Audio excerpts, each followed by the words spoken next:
Hello and welcome to the Parkinson's Foundation Wellness Wednesdays webinar.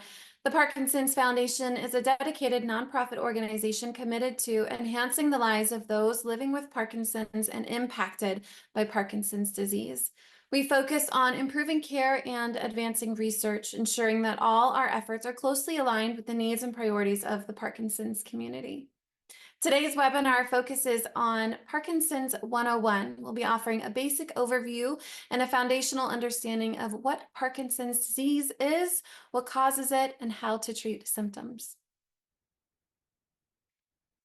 Today's program sponsor is by Biogen's Luma study. Thank you, Biogen Luma study, for your support of the Parkinson's Foundation's mission. To begin our formal presentation, I would like to introduce our presenter for today's webinar, Dr. Christopher Tolleson. Dr. Christopher Tolleson is a movement disorder specialist and the medical director of the Cole Center for Parkinson's and Movement Disorders, part of the University of Tennessee Medical Center's Brain and Spine Institute. Dr. Tolleson has been involved with the Parkinson's Foundation for many years. The Cole Center was designated a comprehensive care center by the Parkinson's Foundation in 2022. His team has been very excited to be a part of our global care network and partner with the Parkinson's Foundation. The Cole Center has also been the recipient of several of the Foundation's community grants to support their Parkinson's patients outside the clinic. Dr. Tolleson, thanks so much for sharing your time and expertise with us today.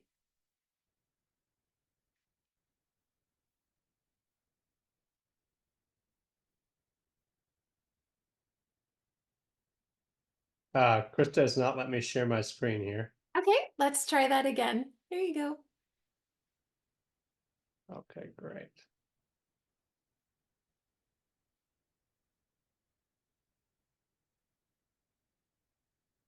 Okay, well, thank you so very much for having me, for the kind introduction. My name again is Christopher Tolleson. I'm a movement disorder neurologist and the head of a Parkinson's and movement disorder clinic in Knoxville, Tennessee. And as was stated, we are designated as a comprehensive care center through the Parkinson's Foundation and are part of their global health network. If you live in Eastern Tennessee or around us, please reach out. We'd love to help you if we can. The title of my talk today is Parkinson's 101, and I'll be going through some of the basics of Parkinson's disease. So I do have a couple of disclosures. The Parkinson's Foundation does provide us a grant as being a comprehensive care center. I've also done consulting for AbbVie in the last 2 years. So this is really what I want you guys to get out of the talk. I want you to understand what causes Parkinson's and who gets it. I want you to understand some of the common symptoms in Parkinson's disease. We commonly separate these out into movement problems or motor problems and non-motor or non-movement problems. And then I'd like you to understand some of the very basics of treatment. That includes medicine, but also non-medication options. In particular, exercise is probably the most important thing you can do outside of medication. So if you take anything away from my talk today, please exercise and keep moving. That is the best thing you can do for your Parkinson's. I want to talk to you about the importance of having multiple different specialists on your care team. Parkinson's disease is a long illness, and it's important to have multiple different specialties involved in your care. And then lastly, I want to talk about some of the resources and support that are out there, in particular for this talk as related to the Parkinson's Foundation.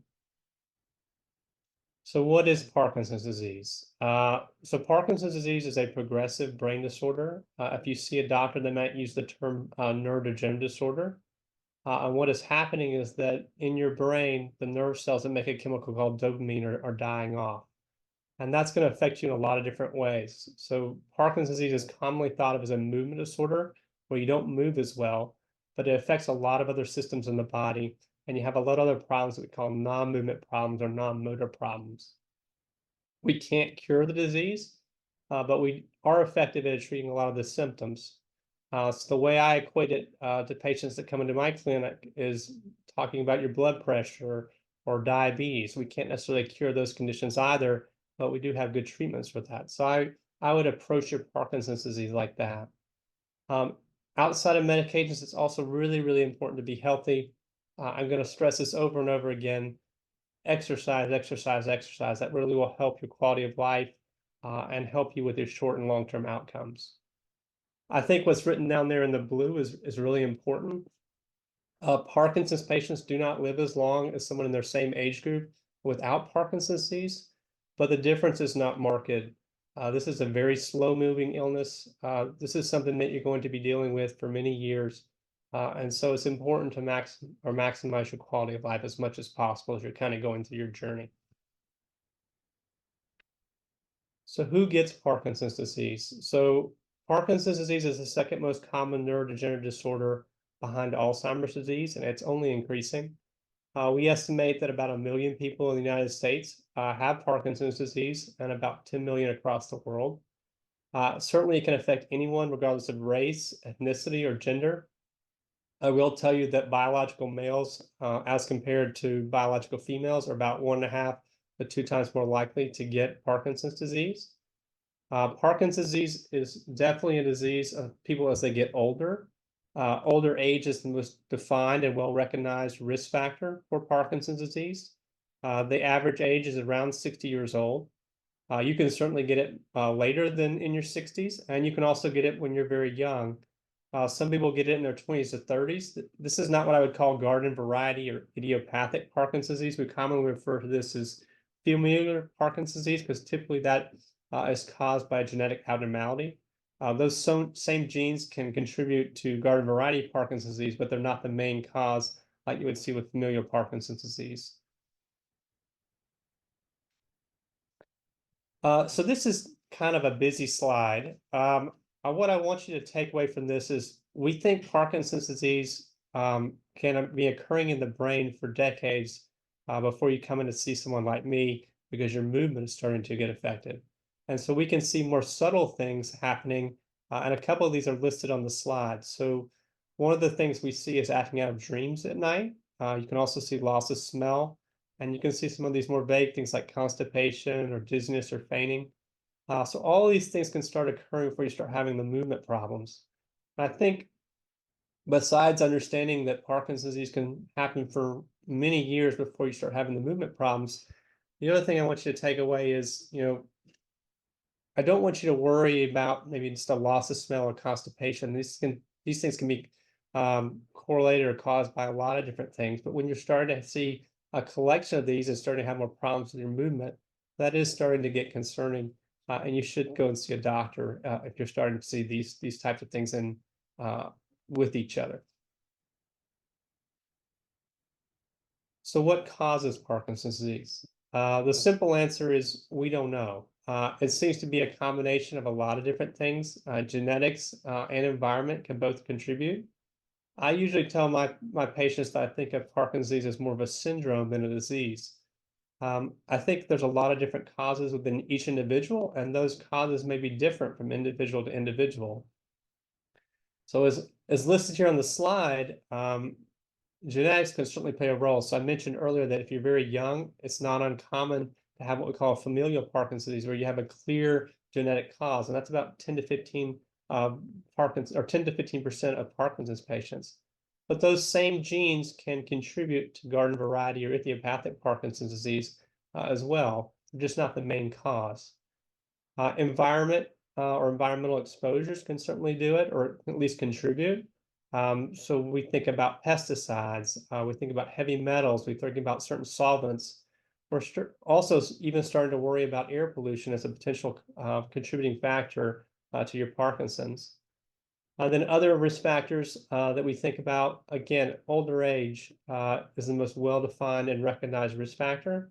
Biologic sex, so again, males are 1.5 to 2 times more likely than biologic females to develop Parkinson's disease. Then repeated head trauma I put on here. It's a little bit debated, but in our big population studies, there does seem to be association with repeated head trauma and the greater likelihood of developing Parkinson's disease. And I also want to make mention of some potential protective factors. So I've now said it on probably half my slides, but exercise is so very important when you're diagnosed with Parkinson's disease. But when you're in your middle years, exercising seems to decrease your risk of Parkinson's disease as well.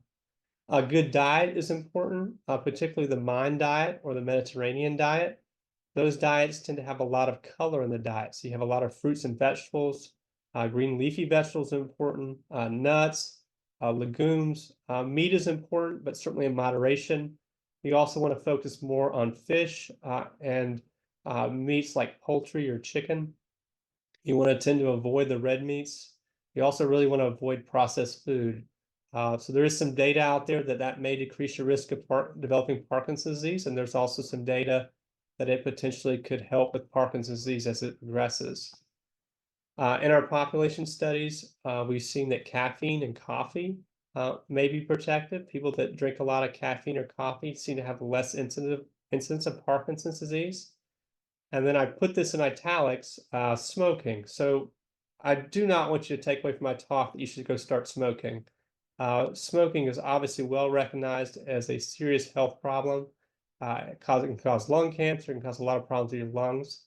But in our big population studies, we did see that smokers did seem to have a less common incidence of Parkinson's disease compared to those who did not smoke. We have done trials on nicotine, and in some of our biggest trials, nicotine did not help people with Parkinson's disease. So it's more of an observation than something that I would recommend that you do. So what's happening in the brain with Parkinson's disease? So one more time, what's happening is that the nerve cells that make a chemical called dopamine are dying off or not working correctly. And when that happens and you have this chemical imbalance, you have all kinds of different problems that are occurring. So certainly you have problems with movement. And so we have on the screen here coordination movement, but you can see tremor and stiffness and problems walking. Then you can have problems with a variety of other things like speech or sleep or thinking or mood. There's a lot of things that potentially can come with Parkinson's disease. We think by the time you come in to see with someone like me in the clinic, that about at least 50 or 60% of those dopamine neurons have actually died off in the brain. So again, this is something that's probably happening many decades before the movement problems start occurring. And so because of that, as you can see it kind of the illustration there on the right of the screen, one of the focuses that researchers are trying to do is, of course, try and protect those dopamine neurons in the brain, and then in some cases try and regrow those dopamine neurons. So where in the body does Parkinson's start? I think this is an interesting thing.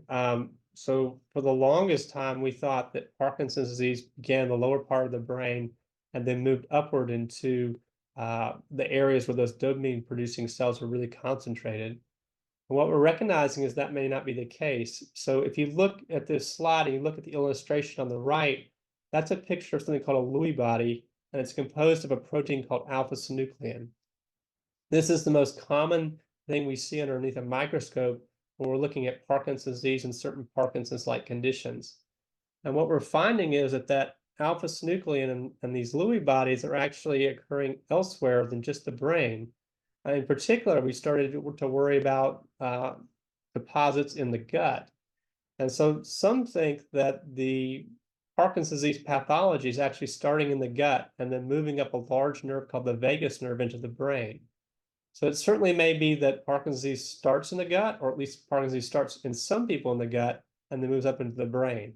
So it's a real focus of research right now in the Parkinson's world, because it's really going to direct our treatments and how we potentially stop the disease, and whether it starts in the brain or starts in the gut.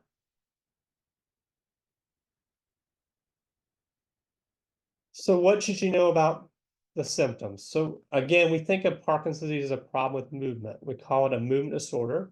And what we see is problems with tremors, problems with slowing down of movement, and problems with stiffness, among other things. These are the most well-known and visible symptoms, and these are actually the symptoms that we look for on an exam to make a diagnosis.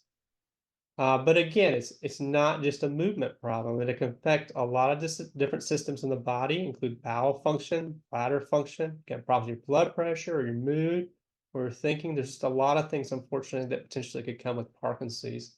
And not everybody gets all of these, but they are something that we see in different people. So kind of that's a nice dovetail into the last point. Symptoms vary from person to person. Not everybody gets every single symptom. Kind of the new thing that I hear in talks now is that if you've seen one Parkinson's patient, you've seen one Parkinson's patient. Everybody's different. Everybody has a little bit different symptoms. They all progress a little bit differently. I'd say overall, most Parkinson's patients move very slowly in terms of their progression. unless something happens to really kickstart their progression, something like a major illness, major trauma, that can definitely make their symptoms worse.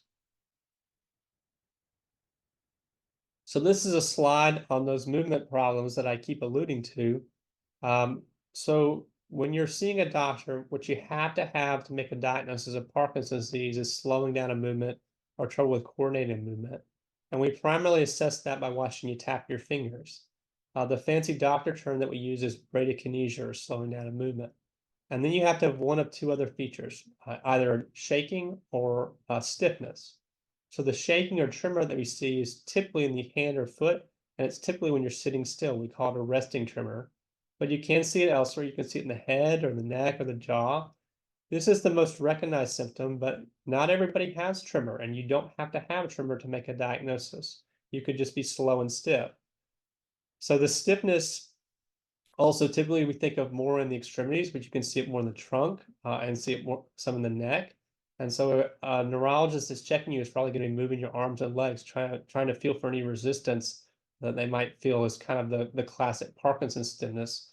One of the things we see when we're evaluating for that is sometimes we'll feel kind of a ratcheting type feel in the arms, particularly at the wrists. And then lastly, Parkinson's patients very commonly have problems with walking and balance. This is not needed to make a clinical diagnosis, but Parkinson's patients very commonly have a very classic type of walk. This is a listing of some of the non-movement problems or the non-motor symptoms. This is not an all-inclusive list, but this is some of the more common things that I see. So again, we see commonly some problems with speech. Typically, the speech gets softer. Sleep is a really common problem for me in the clinic, and I've listed a couple of things that we see here on the slide. I'd say the thing that doctors really pay attention to is acting out of dreams. We call this REM sleep behavior disorder or dream enactment, and this really clues us in. This might be Parkinson's disease or Parkinson's-like condition. Then we see a lot of problems with kind of basic bodily function. Constipation is very common. We struggle with bladder. We struggle with blood pressure issues where you get lightheaded when you stand up. Patient can struggle with their sexual function. And then if you kind of move to the right side of the slide, these are some more concerning things, but we definitely are worrying more and more about mental health and mood. Um, Parkinson's disease can be a difficult illness, and so people can struggle because of the difficulty of their illness. But it's also very possible that patients struggle because of the chemical imbalance they have in the brain when dopamine and some of the other chemicals are no longer in balance. So some of the things we see, depression, you can struggle with anxiety. Patients will commonly just not want to do anything, and the doctor term we use is apathy. And then the bottom two, I know are frightening, but we can see problems with thinking and memory, what we call cognition. And that can come about in a lot of different ways. You can struggle with attention or learning new things.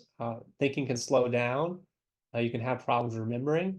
And then the last one, hallucinations or paranoia. I would tell you with hallucinations and paranoia, we typically see it from two different causes. One is the Parkinson's disease itself, and the other is from medications, either Parkinson medicines or some of the other medicines you may be using for different other medical problems. Both the thinking and the hallucinations typically are occurring later in the disease. So if you see it very early on in the disease, we're either worrying about a medication side effect or this is not Parkinson's disease. This is a Parkinson's-like condition instead. So I really like this slide. This is the Parkinson's iceberg.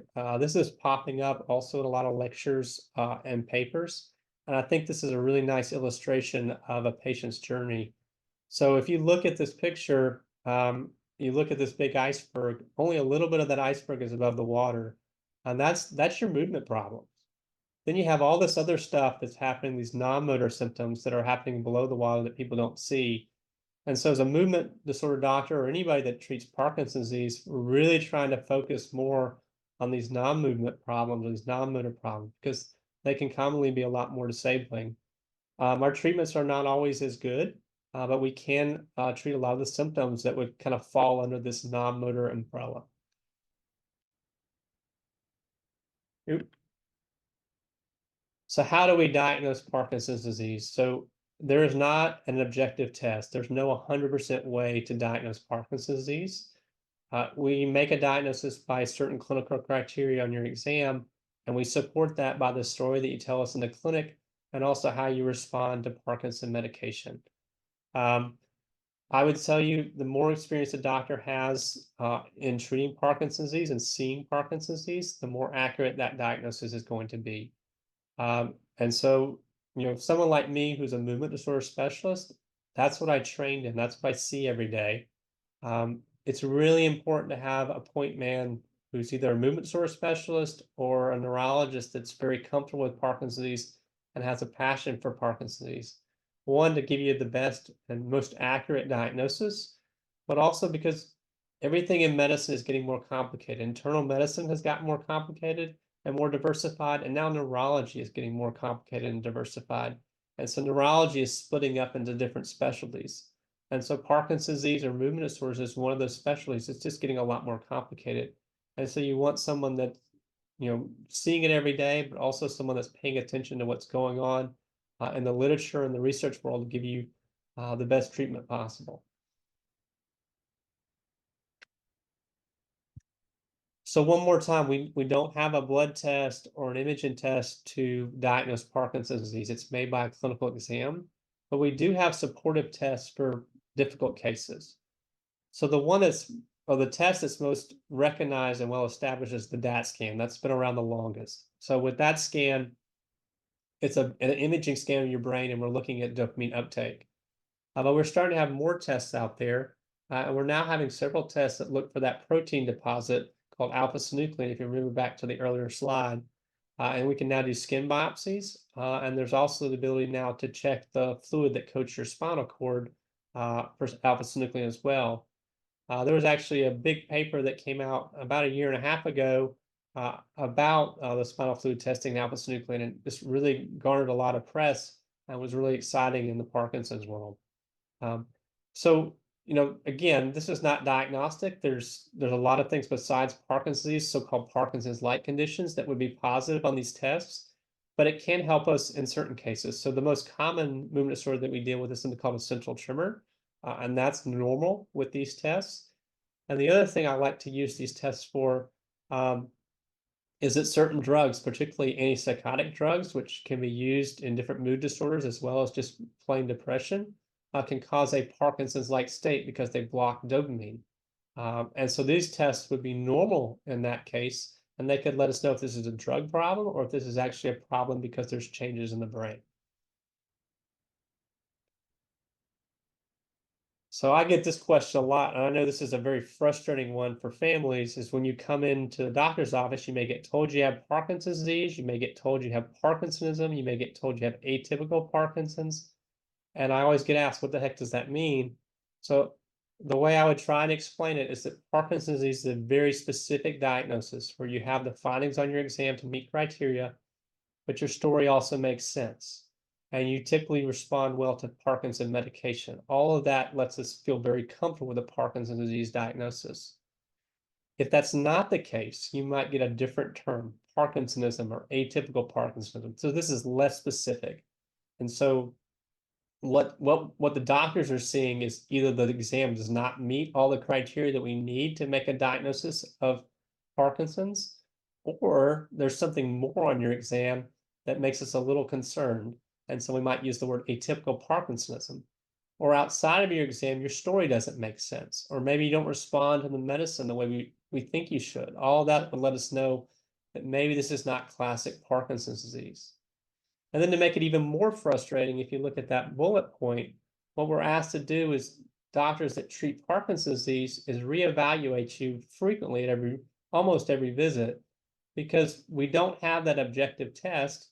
And maybe your symptoms change over time. Maybe there's something that comes out that just kind of sets alarm bells off. Or maybe you're no longer responding to the medicine the way we think you should. That may make us reevaluate this diagnosis of Parkinson's disease and may make us think of a Parkinson's-like condition. And so you may get a different diagnosis over time. That unfortunately is not uncommon. So when to start treatment?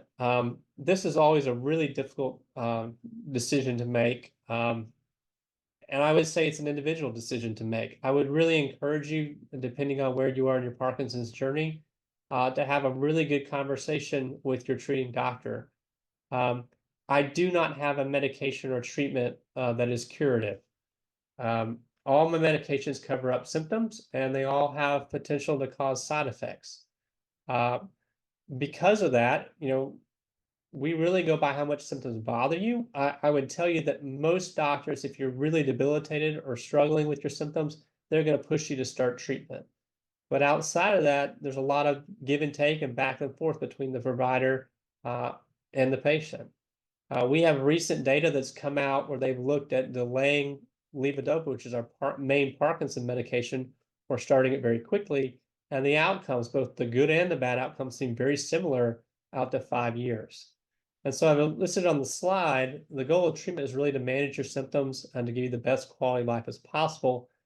And we really try and individualize the treatment plan. So that's going to depend on what your symptoms are and what your goals are.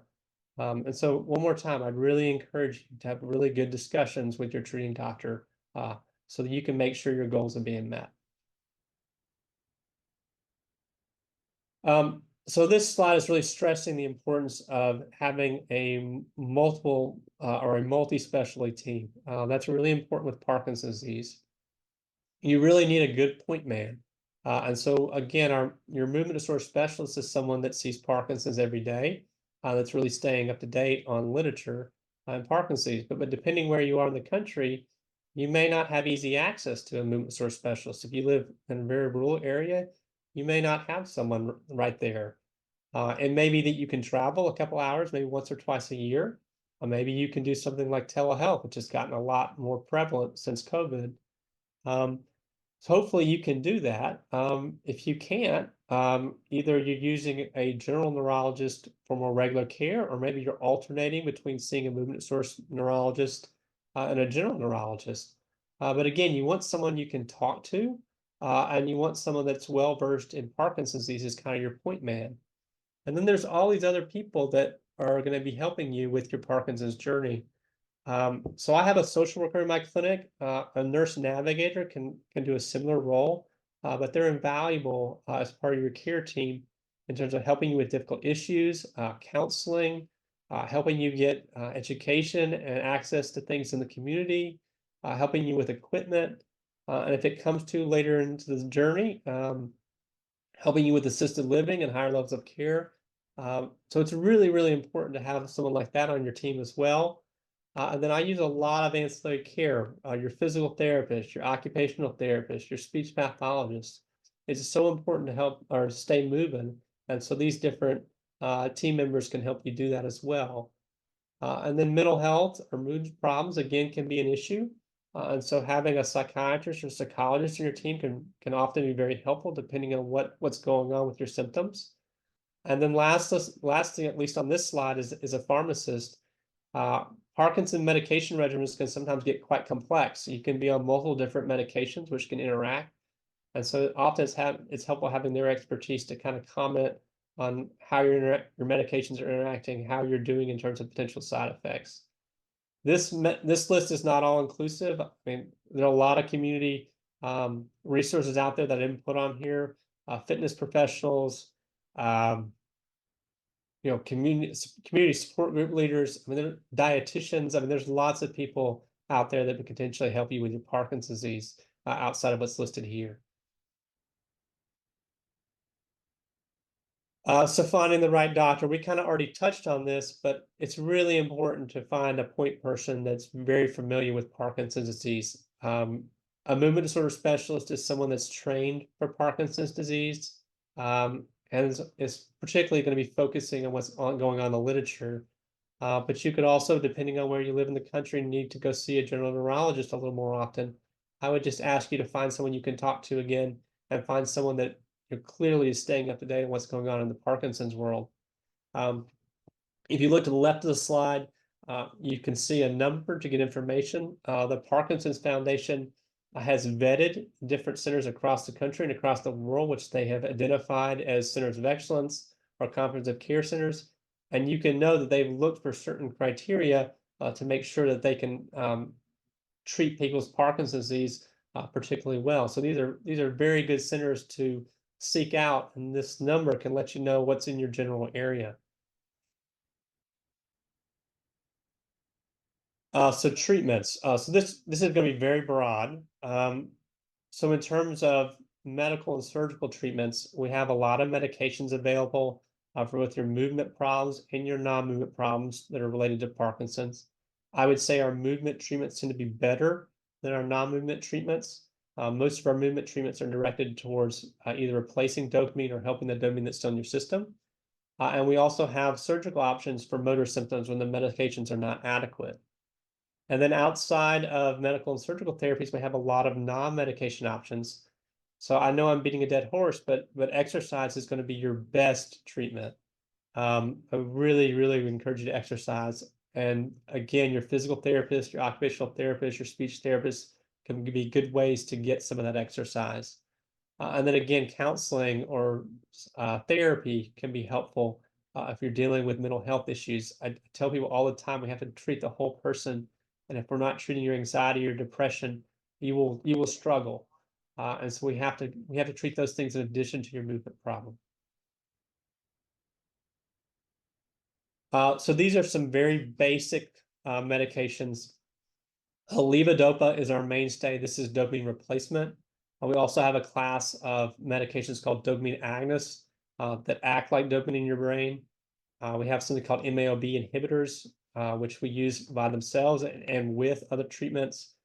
This really prevents the breakdown of dopamine in the brain. And then COMT2 inhibitors also prevent the breakdown of dopamine in the brain, are really used as extenders for levodopa.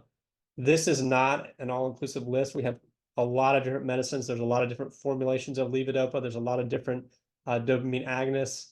There's actually a few MAO-B inhibitors now. We did have 2 COMT inhibitors. So there's lots of things out there. As a general rule, one more time, all of these in some way are for the most part affecting dopamine or helping the dopamine that's still in your system. Surgery. I guess I have a couple points about surgery.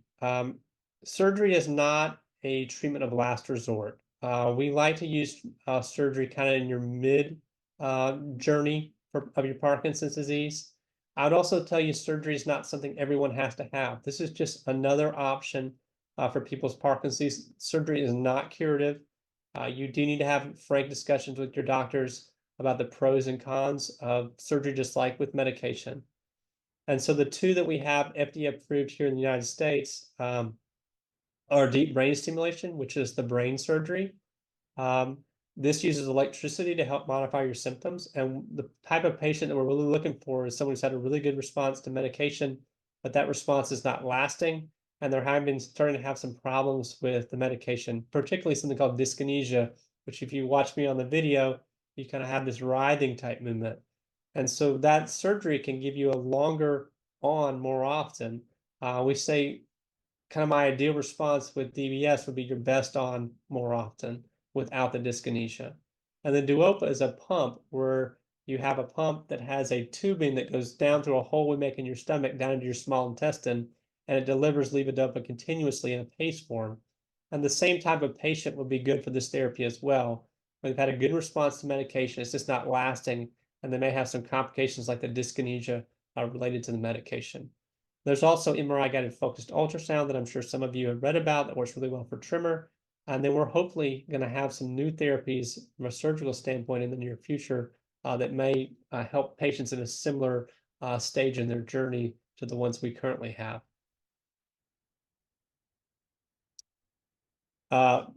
Symptom management exercise. So this by far is the best thing you can do for yourself. In terms of my evidence, this has the best chance of modifying your disease.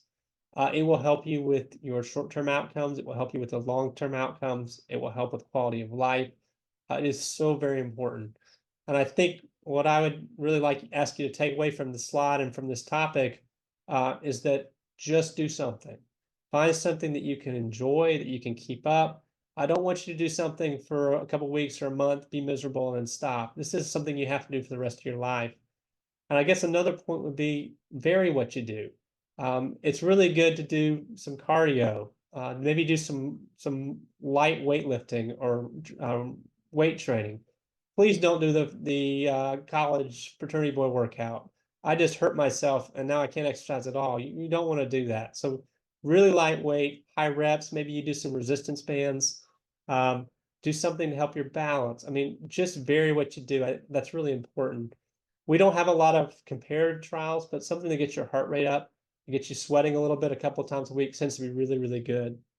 I've listed some things down at the bottom of the slide. Biking, particularly stationary biking, if you're having some balance issues. Running, Tai Chi has a lot of good evidence. Yoga, Pilates, dance has some really good evidence as well. Again, weight training, but lightweight, high reps. Non-contact boxing, we call it rock steady boxing. That's really popular around where I live, and I think it's great. All these things are options, but just do something. Nutrition. Outside of diet, staying hydrated is really important. That will help you with the constipation you may have. That will help you with any blood pressure drops that you may have. But then in terms of diet, um, again, the Mind or Mediterranean diet has the best evidence, and that's lots of color in your food, lots of fruits and vegetables, meat, yes, but lots of fish. You could also do poultry with chicken. These are the things to focus on with your diet. I like this slide. This is from the Parkinson's Foundation. This is kind of their 5 steps. So determine your goals. Again, I do not have a treatment that's curative, but I can treat symptoms in a lot of cases. And so you need to help me or help your doctor know what's really bothering you. We can try and identify a treatment plan to address those. Find a Parkinson's expert. You need a good point man, someone that is well versed in Parkinson's disease, that can make you comfortable with your treatment plan, that's staying up to date on what's going on in the Parkinson's world, and also someone that you feel comfortable talking to. And the Parkinson's Foundation, again, has vetted centers across the United States and across the world that they know give good Parkinson's care. And then be healthy. And be active. I'll kind of throw exercise in with that. We've talked about all these except for sleep. Sleep is really important too. You got to sleep well. I can't tell you how many times I hear I'm not sleeping well, and then everything else is kind of going down the tubes a little bit. That's important to modify as well. Research. So a couple points about research. I think research is fantastic. I think it's a great way for you to fight back against your disease and get involved. Um, Things I would tell you about research, please don't go into research with the expectation that the study is going to help you. I think that's the wrong reason to get into it. Even if the trial is really promising and the drug or whatever may come out very quickly, most trials are comparative trials where you have an inactive substance and the study drug or study or the surgical option, and you may not get the active drug or treatment.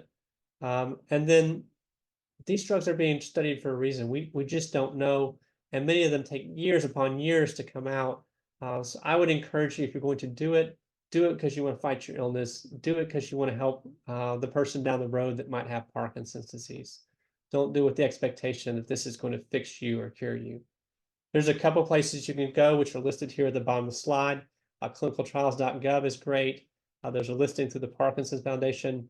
If you go to the Michael J. Fox website, they have a trial finder website, which is also great as well. So key takeaways. I cannot cure your Parkinson's disease, but I can treat your symptoms for the most part pretty effectively. Not all of them, but a lot of them. So we do have good treatments. No one is the same. If you've seen one Parkinson's patient, you've seen one Parkinson's patient. You're not going to develop every symptom that I threw up on this slide.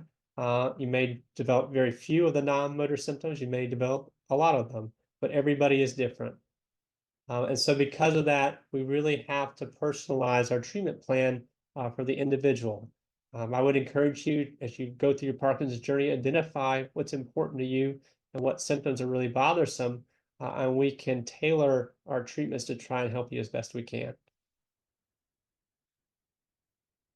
So that's all I have. These are some ways that you can connect with the Parkinson's Foundation if you need to. And I think I'm going to open it up for questions here.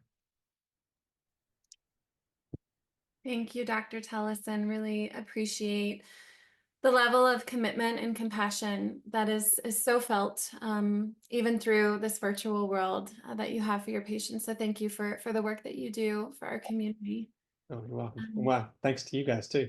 Absolutely. And we have so many questions from our community here, and just want to thank all of you who are present, and really sort of engaging with what it means to be living well with Parkinson's disease.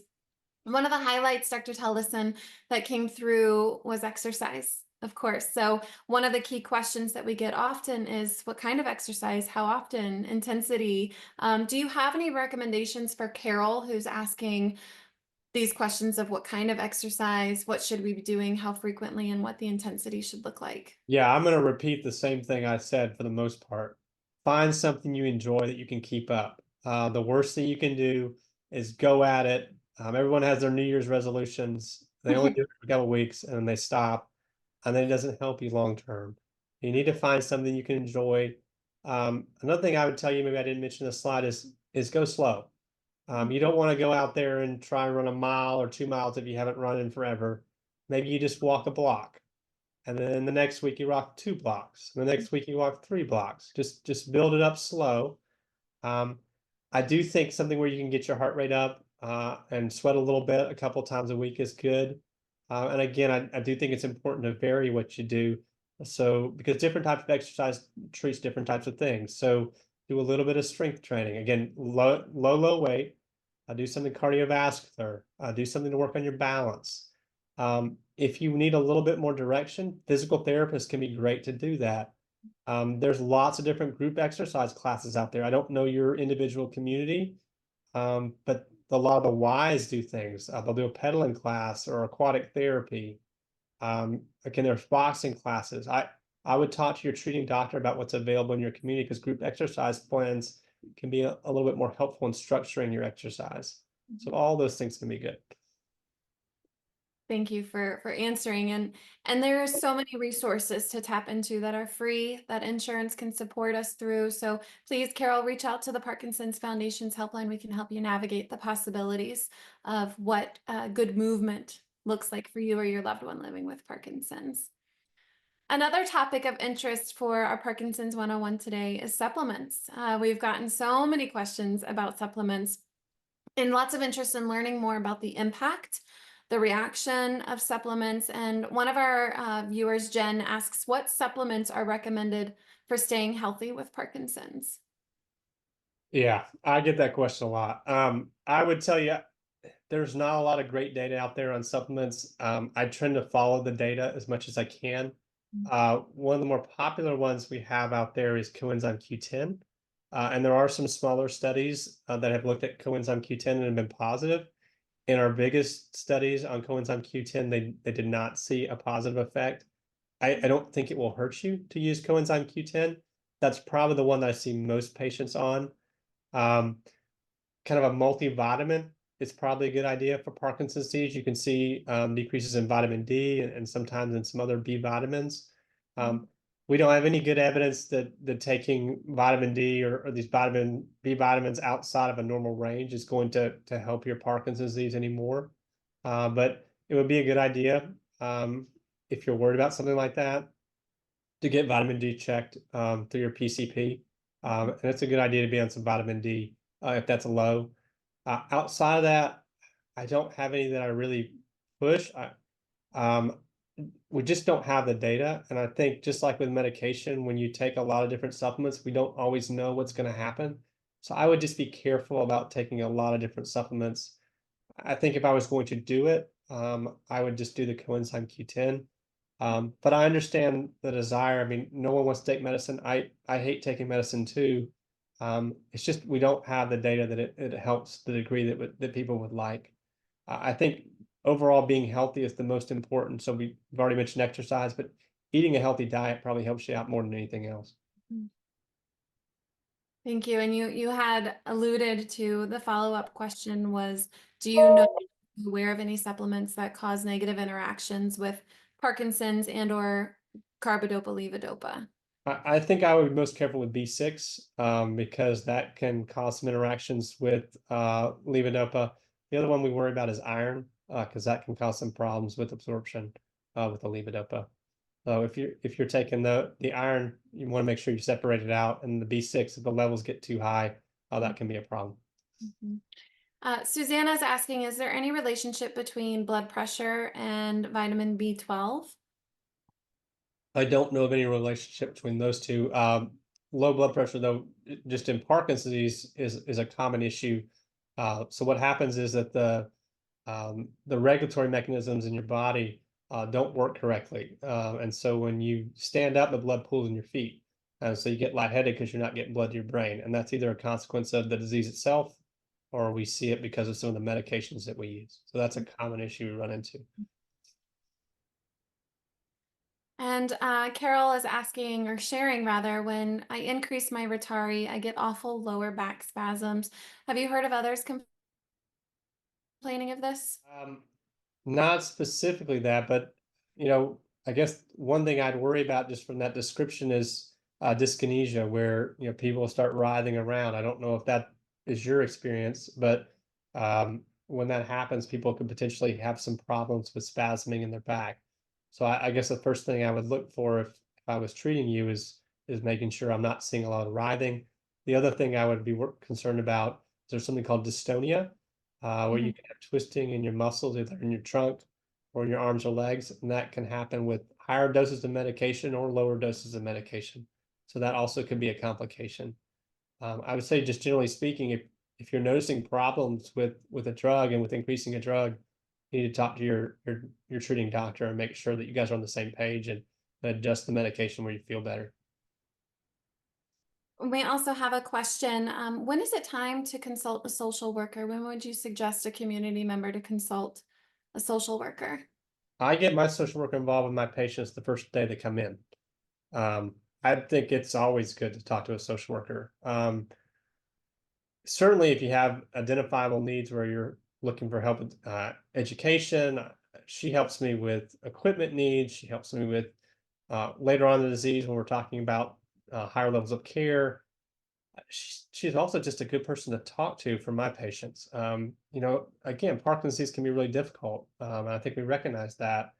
And she's just a good person to have available, because a lot of times the doctors have a limited time to get through an exam and a history and get through your patient visit, and the social worker commonly has a little more time to just hear what's going on in your life, and that can be really helpful. Good. So we have a member who's sharing. How do you feel about naturopathy as another option? This is from our viewer, Tucker. I've had some patients do that. Again, it's not something I'm as passionate about. Let me put it that way. Yeah. I have had some patients really benefit from it. I think I think the take home again that I mentioned earlier in the presentation is everybody's journey is unique, and I Mhm. think exploring different things if you're struggling is not unreasonable. It's just not something I've had as good experience with as maybe someone else. Mhm. Great. And Laura, while we are working behind the scenes, if you would get our outro presentation prepared for closing. We still have a few minutes, my friend, so hang on. John is asking Dr. Tellison, what about mechanical means for walking aids? Any suggestions for that? What do you mean more by mechanical, like walking aids? Yeah, walking, devices that can support us in walking. Um, so I think there's a couple different things. Canes are good. Usually if we're going to do a cane, I suggest a four-prong cane. And then you have your more aggressive walking aids like your walkers or your rollators.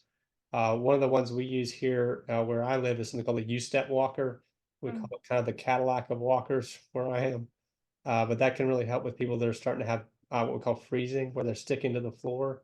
mhm, But I think for me, I certainly have opinions when I see you in the clinic, but I also utilize my physical therapists because they can help with identifying what level of walking aid they think you need.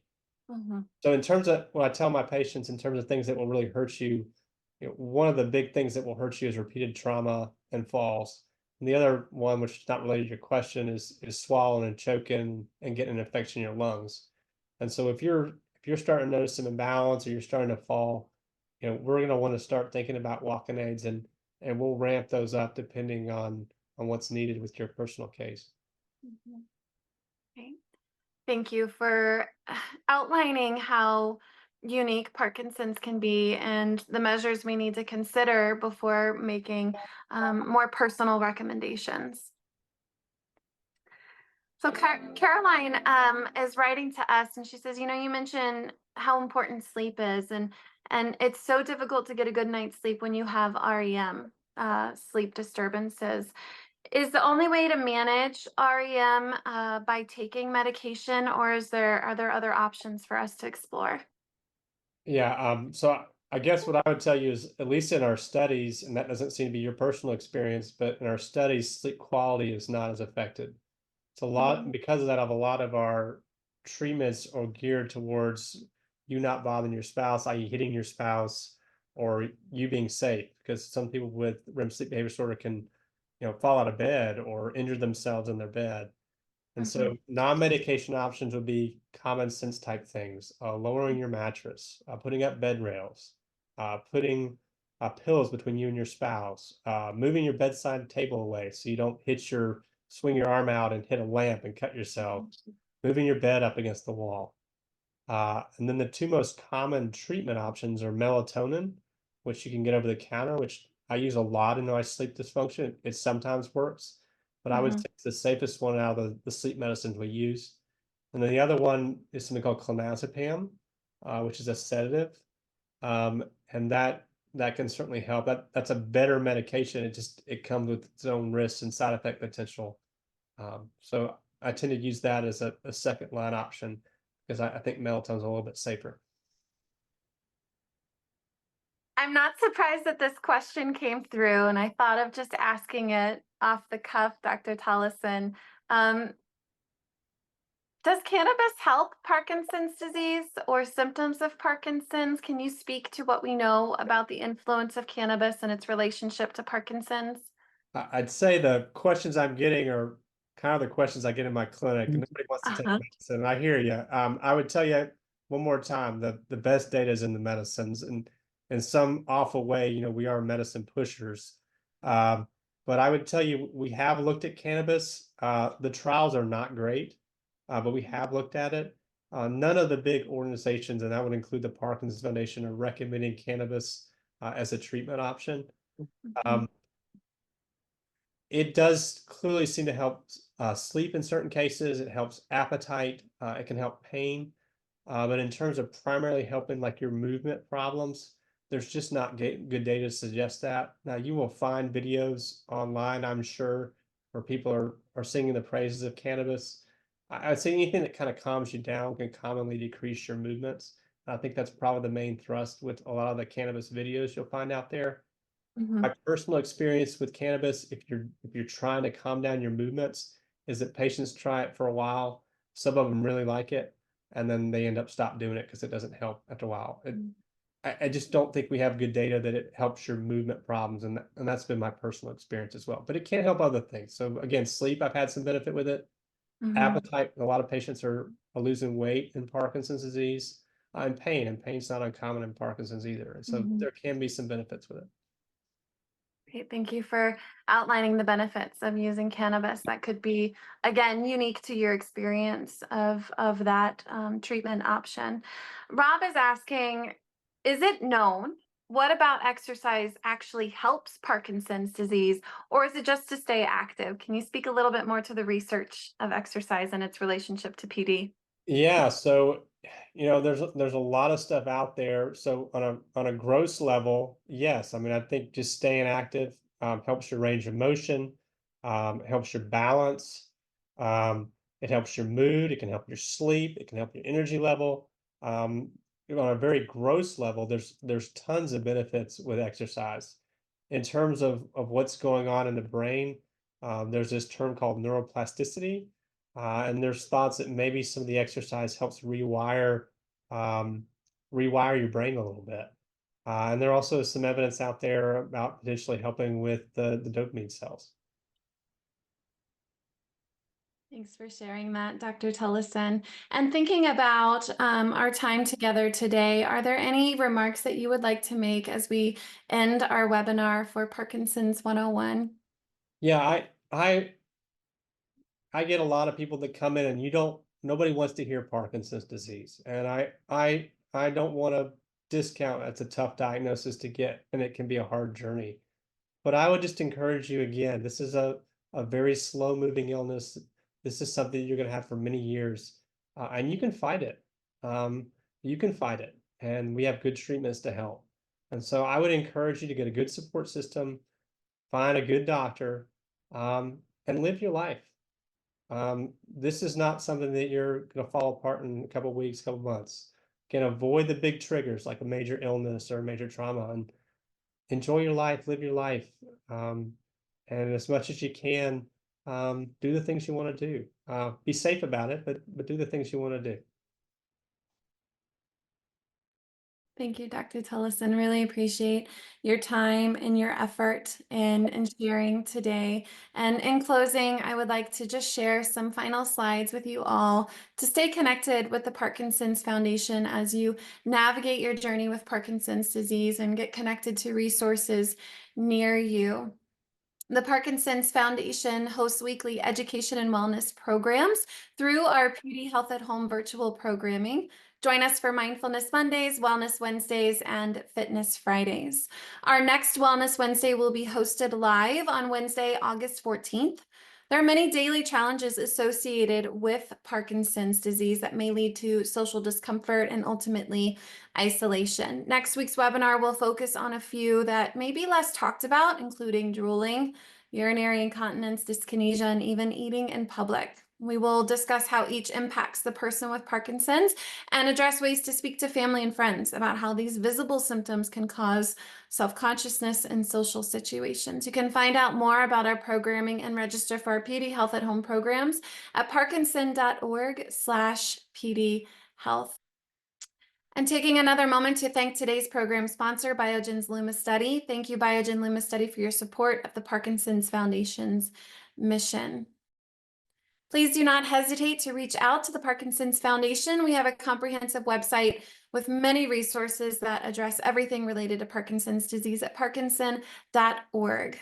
Or call our helpline at 1-800-4PD-INFO or email us at helpline@parkinson.org. Before you go, as we end the webinar, your Zoom screen will prompt a survey. Our programming is fueled by your feedback. We appreciate you taking the time to let us know what you hope to learn about in future sessions.